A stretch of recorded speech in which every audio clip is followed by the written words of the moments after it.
Meanwhile, we're learning more about some scary moments aboard an Alaskan Airlines flight. The plane made an emergency landing yesterday in Minneapolis after a passenger tried to open a door mid-flight. Just imagine that. It's your worst nightmare for those who travel. The crew contacted air traffic control and said they were being forced to divert. Listen. Going to end up dropping off one of our passengers early. 240, and we can work it out and have somebody come greet this customer.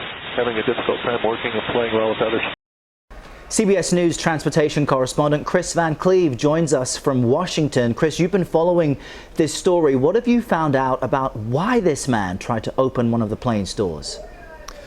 Well, the police were concerned enough that after questioning him, they determined him to be a threat to himself and took him to a Minneapolis area hospital for observation.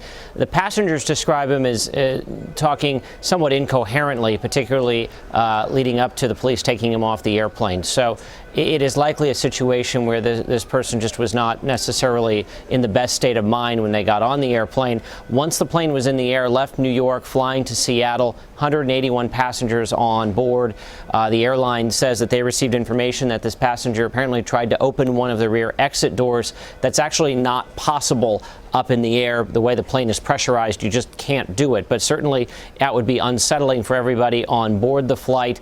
Apparently he told one of the passengers he was sitting next to that he wanted to cancel the flight.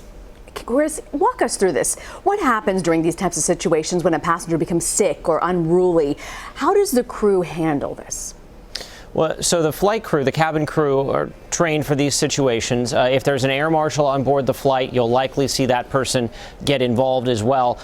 Basically, the idea would be to de-escalate, if need be, restrain this person. They'll notify the captain, and then it's up to the pilots to decide if they want to divert or finish the flight. In this case, they decided to stop along the way. In fact, if you listen to the air traffic control tape, you hear one of the pilots call in and say, "We need to drop off one of our passengers a little early."